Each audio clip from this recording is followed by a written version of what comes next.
আসসালামু আলাইকুম প্রিয় দর্শক মণ্ডলী।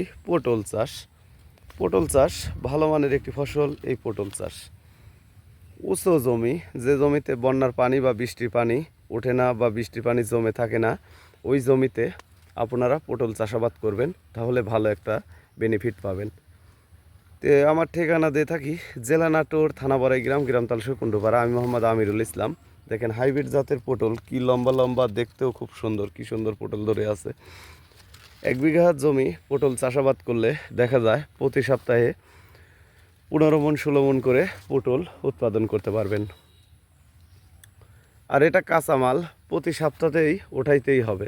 দেখেন হাইব্রিড জাতের বাড়িটু জাতের পটল কি পরিমাণ ধরে, সেটা চোখে না দেখলে আসলে বিশ্বাস করার মতো না। যেমন জালি আসবে তেমন ফল টিকবে।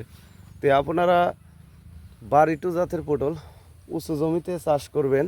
আর এটা রোপণ করার নিয়ম হচ্ছে, লাইনে 2 হাত পর পর একটা চারা রোপণ করতে হবে।